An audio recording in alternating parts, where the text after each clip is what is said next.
इसके बावजूद भी आप कैसे कह सकते हैं कि इस वॉर में भारत जीता था? क्या जीतने वाले देश के सोल्जर और उसकी जमीन दुश्मन देश के कब्जे में होती है? युद्ध किसी भी समस्या का समाधान नहीं है, लेकिन कई बार देश की सुरक्षा और आत्मसम्मान के लिए युद्ध करना जरूरी हो जाता है। जब युद्ध हो ही जाए तो युद्ध नीति कहती है कि युद्ध में जब आप जीत रहे हो तो शत्रु के संपूर्ण विनाश से पहले आपको नहीं रुकना चाहिए। आज हम बात कर रहे हैं 1947 की भारत और पाकिस्तान के बीच वॉर की। जैसा कि हमें हिस्ट्री में पढ़ाया जाता है कि ये वॉर हमने यानी भारत ने जीती, लेकिन क्या वास्तव में इस वॉर में हमारी जीत हुई थी या हार, या हम जीत कर भी हार गए थे? आज हम इस वीडियो में यही जानने की कोशिश करेंगे। भारत और पाकिस्तान के बीच पहली वॉर 22 अक्टूबर 1947 से लेकर 31 दिसंबर 1948 तक चली, यानी 1 साल 2 महीना 1 सप्ताह और 3 दिन। जिस टाइम पाकिस्तान ने कश्मीर पर अटैक किया था उस टाइम हरि सिंह कश्मीर के महाराजा थे। थोड़ा अगर महाराजा हरि सिंह के बारे में जाने तो महाराजा हरि सिंह का जन्म 23 दिसंबर 1885 को अमर महल जम्मू में हुआ था। इनके पिता अमर सिंह, जो कि उस समय के महाराज प्रताप सिंह के भाई और महाराणा रणबीर सिंह के पुत्र थे। हरि सिंह को राजगद्दी अपने चाचा महाराजा प्रताप सिंह से विरासत में मिली थी। महाराजा हरि सिंह ने 4 शादियां की, जिसमें उनकी चौथी पत्नी महारानी तारा देवी से कर्ण सिंह हुए, जो कि वर्तमान में पॉलिटिक्स में है। अब बात करते हैं पाकिस्तान द्वारा किए गए अटैक की। जब भारत 15 अगस्त 1947 को आजाद होने के दौरान हुई भयंकर हिंसा से अपने जख्मों को भर भी नहीं पाया था कि 2 महीने बाद ही पाकिस्तान ने कश्मीर पर अटैक कर दिया। जब भारत और पाकिस्तान दोनों देश आजाद हुए तो दोनों ही देशों की कोशिश थी कि खूबसूरती और प्राकृतिक संसाधनों से भरपूर कश्मीर को अपने में शामिल कर लें। लेकिन क्योंकि अंग्रेजों ने फैसला किया था कि भारत के सभी स्टेट आजाद होंगे, ये फैसला लेने के लिए कि वो पाकिस्तान के साथ रहें या भारत के साथ, और अगर वे किसी के साथ भी नहीं मिलना चाहते तो वे इंडिपेंडेंट रह सकते हैं। इसी फैसले के कारण महाराजा हरि सिंह ने डिक्लेयर कर दिया कि कश्मीर स्टेट भारत और पाकिस्तान से अलग एक इंडिपेंडेंट स्टेट रहेगी। महाराजा हरि सिंह ने कश्मीर को एक इंडिपेंडेंट स्टेट रखने का डिसीजन तो ले लिया, लेकिन महाराजा हरि सिंह उस समय पश्चिमी कश्मीर की सिचुएशन को समझने में असफल रहे। इधर जब भारत आजाद हो रहा था तब उधर पुंछ में महाराजा के खिलाफ माहौल बना हुआ था, जिसका कारण था कि सेकेंड वर्ल्ड वॉर में पुंछ और मीरपुर जिलों के 60,000 से ज्यादा लोगों ने ब्रिटिश भारत आर्मी ज्वाइन की थी। जब वर्ल्ड वॉर खत्म हो गई तो ब्रिटिशर्स ने उन्हें वेपन्स के साथ ही छोड़ दिया, जिससे महाराज चिंतित हो गए और उन्होंने जुलाई में आदेश दिया कि सभी एक्स सोल्जर्स से उनके वेपन्स वापस ले ली जाए। पहले से ही ज्यादा टैक्स होने के कारण, बेरोजगारी की समस्या के कारण और उनके वेपन्स को जबरदस्ती लेने के कारण वहां के लोकल मुसलमानों में विद्रोह की स्थिति उत्पन्न हो गई। स्टेट गवर्नमेंट के अनुसार विद्रोही नौशेरा क्षेत्र में इकट्ठे हुए और उन्होंने स्टेट फोर्सेस पर और उनके आपूर्ति ट्रकों पर अटैक किया। इस अटैक के बाद महाराजा ने स्टेट फोर्सेस की एक बटालियन भेजी। स्टेट फोर्सेस की बटालियन ने सड़कें साफ कर दी और विद्रोहियों को तितर बितर कर दिया और लॉ एंड ऑर्डर कायम किया। 11 अगस्त को महाराजा ने अपने पाकिस्तानी सपोर्टर प्रधानमंत्री रामचंद्र को बर्खास्त कर दिया और पंजाब सुप्रीम कोर्ट के चीफ जस्टिस मेहर चंद महाजन को प्रधानमंत्री के रूप में आने के लिए इनवाइट किया। इसी बीच मुस्लिम कॉन्फ्रेंस ने Pakistani prime minister mister Liaquat Ali Khan को एक लेटर लिखकर वार्निंग दी कि भगवान ना करे पाकिस्तान गवर्नमेंट या मुस्लिम लीग ने अगर कोई कार्रवाई नहीं की तो कश्मीर उनके हाथ से निकल सकता है। अब क्योंकि पाकिस्तान कश्मीर को अपने कब्जे में लेना चाहता था, इसलिए इस लेटर से पाकिस्तान में हलचल मच गई और पाकिस्तानी प्राइम मिनिस्टर लियाकत अली खान ने पंजाब के एक पॉलिटिशियन लीडर मियां इफ्तिखारुद्दीन को कश्मीर में विद्रोह की संभावना तलाशने के लिए भेजा। इसी बीच पाकिस्तान ने कश्मीर स्टेट को पेट्रोल, चीनी और नमक जैसी इंपोर्टेंट प्रोडक्ट की आपूर्तियों में कटौती कर दी। लकड़ी और बाकी उत्पादन का व्यापार भी रोक दिया। जम्मू के लिए ट्रेन सेवाएं भी बंद कर दी गई।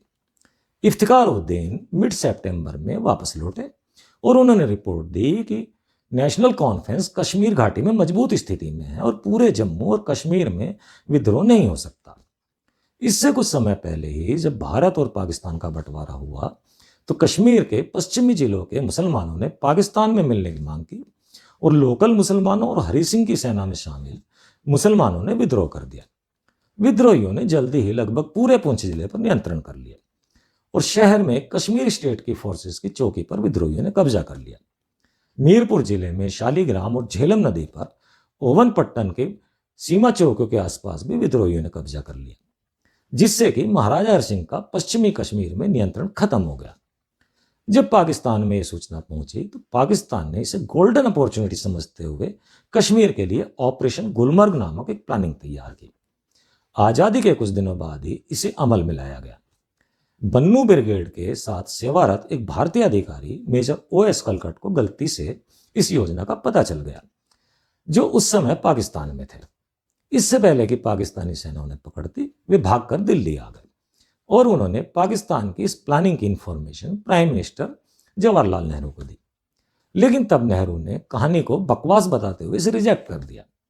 अगर नेहरू मेजर OS कलकट की बात पर यकीन कर लेते तो भारत की आर्मी को पहले से ही अलर्ट किया जा सकता था। इस प्लान के अकॉर्डिंग ऑपरेशन गुलमर्ग नामक एक प्लानिंग की गई, जिसमें 20 लश्कर आदिवासी ग्रुप्स, जिनमें प्रत्येक ग्रुप में 1000 पश्तो आदिवासी शामिल थे। इसके अलावा पाकिस्तान फोर्स, जो कि कबायली ड्रेस में थी, उन्हें हथियारों से लैस करने के बाद 18 अक्टूबर को एबटाबाद के लॉन्चिंग पॉइंट पर पहुंचने और 22 अक्टूबर को सीमा पार करने की प्लानिंग के साथ भेजा गया, और हुआ भी ऐसा ही। इस अटैक की सबसे बड़ी खासियत यह थी कि इस अटैक में पाकिस्तान की आर्मी बिना आर्मी की वर्दी के कबायली ड्रेस में लड़ी। कहने को तो यह अटैक कबायली और लोकल लुटेरों का था, लेकिन सब पर हथियार पाकिस्तानी आर्मी के थे। 22 अक्टूबर 1947 को इन सभी ग्रुप्स ने बॉर्डर क्रॉस कर कश्मीर स्टेट पर अटैक कर दिया। 22 अक्टूबर को कबायलियों ने उस समय डोमेल पर पहला अटैक किया और उसके बाद 23 अक्टूबर को मुजफ्फराबाद पर भी कब्जा कर लिया।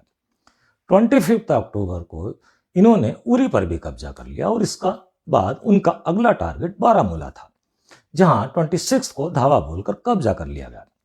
कश्मीर स्टेट की आर्मी में जो मुस्लिम विद्रोही थे और जो लोकल मुस्लिम्स थे, उन्होंने भी इन पाकिस्तानी आर्मी के साथ मिलने का काम किया। इनका अगला टारगेट वहां की राजधानी श्रीनगर था। इन सभी ने पश्चिमी कश्मीर के सभी जिलों में भयंकर लूटपाट की और वहां के हिंदुओं की हत्या की और औरतों के साथ बलात्कार किए। श्रीनगर जाते हुए ये बारामूला पहुंचकर लूट करने के लिए रुक गए। उस समय बारामूला की पॉपुलेशन 14,000 थी, जिनमें की केवल 3,000 लोग ही जिंदा बचे, बाकी सबको कत्ल कर दिया गया। बारामूला उस समय बहुत रिच हुआ करता था, जिसकी वजह से कबायली और पाकिस्तानी आर्मी के लोगों ने वहां भयंकर लूटपाट की। जब महाराजा हरि सिंह ने यह स्थिति देखी और उन्हें कश्मीर हाथ से जाता हुआ दिखाई दिया, तो उन्होंने इंडियन गवर्नमेंट से हेल्प की रिक्वेस्ट की। लेकिन इंडियन गवर्नमेंट ने जवाब दिया कि जब तक जम्मू कश्मीर का भारत में विलय नहीं हो जाता, तब तक वे भारतीय सेना को जम्मू कश्मीर में भेजने में असमर्थ हैं। और माउंटबेटन ने भी लीगल फॉर्मेलिटीज को पूरा करने के लिए उन्हें भारत में शामिल होने की रिक्वेस्ट की। महाराजा हरि सिंह ने 26 अक्टूबर 1947 को जम्मू कश्मीर के भारत में विलय के डॉक्यूमेंट पर सिग्नेचर कर दिए। इसके बाद 27 अक्टूबर की मॉर्निंग में पहली बार इंडियन आर्मी लेफ्टिनेंट कर्नल दीवान रंजीत राय के नेतृत्व में कश्मीर की ओर बढ़ी और उन्हें एयरप्लेन से श्रीनगर की हवाई पट्टी पर उतारा गया। यहां पहुंचकर कर्नल दीवान रंजीत राय ने कश्मीर स्टेट की आर्मी को एकजुट किया और श्रीनगर के चारों ओर सुरक्षा घेरा बनाते हुए आजाद कश्मीर की फोर्स को हरा दिया। हार कर पीछे हटती हुई पाकिस्तानी आर्मी का बारामूला और उरी तक पीछा करके इन दोनों शहरों को भी आजाद कराया। हालांकि पुंछ घाटी में पाकिस्तानी आर्मी के द्वारा शहर की घेराबंदी जारी रही। इसके बाद इंडियन आर्मी ने अपने एक रेजिमेंट को पुंछ की घेराबंदी तोड़ने के लिए भेजा। यह रेजिमेंट पुंछ तक पहुंच तो गई, लेकिन वह घेराबंदी नहीं तोड़ सकी और वह भी वहां फंस गई। तब एक दूसरी रेजिमेंट की टुकड़ी कोटली तक पहुंच गई, पर उसे कोटली के मोर्चाबंदी को छोड़कर पीछे हटना पड़ा।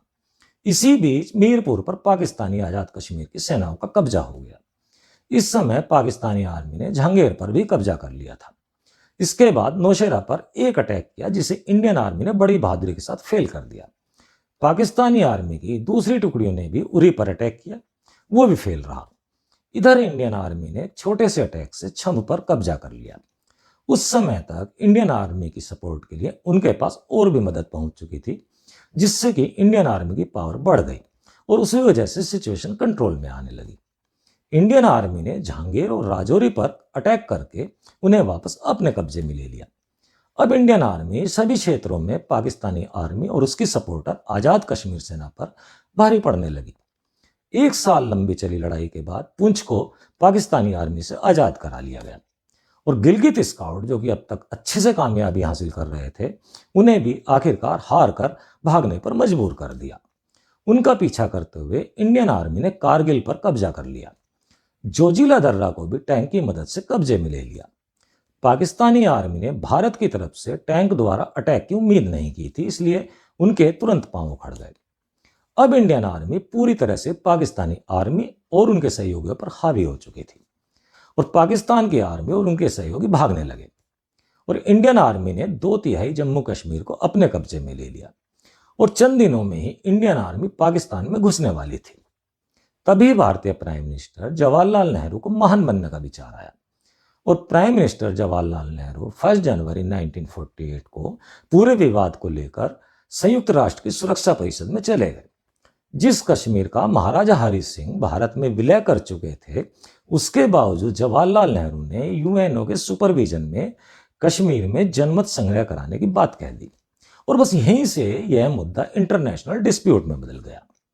अगर हम इसे गहराई से देखें तो नेहरू के जीवन की यह सबसे बड़ी भूल थी। इसके बाद 3 अगस्त 1948 को संयुक्त राष्ट्र सुरक्षा परिषद ने कश्मीर विवाद पर एक प्रस्ताव पारित किया और 31 दिसंबर को यूएनओ के गाइडेंस में ऑफिशियली सीज फायर डिक्लेयर हो गया। इस वॉर में इंडियन आर्मी के 1104 सोल्जर शहीद हो गए और 3154 सोल्जर इंजर्ड हुए और लगभग 1000 इंडियन सोल्जर्स लापता हो गए, जो कि वास्तव में पाकिस्तान ने युद्धबंदी बना लिए थे। पाकिस्तान ने कश्मीर के 13,297 वर्ग किलोमीटर पर कब्जा कर लिया और इसे आजाद कश्मीर का नाम दिया और गिलगित बाल्टिस्तान के 72,971 किलोमीटर पर कब्जा कर लिया और अब पाकिस्तान में मिला लिया। जब सीज फायर डिक्लेयर हुआ, न तो उस समय युद्धबंदियों के लिए कुछ किया गया, जो कि उस समय पाकिस्तान की जेलों में बंद थे, न ही उस जमीन को लेने के लिए कुछ किया गया जिस पर पाकिस्तान ने कब्जा कर लिया था।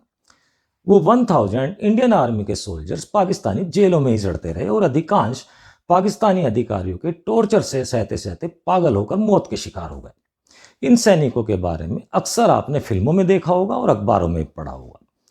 किसी भी गवर्नमेंट ने पाकिस्तानी जेल में बंद इन सोल्जर्स की रिहाई के लिए कभी कोई ठोस कदम नहीं उठाया।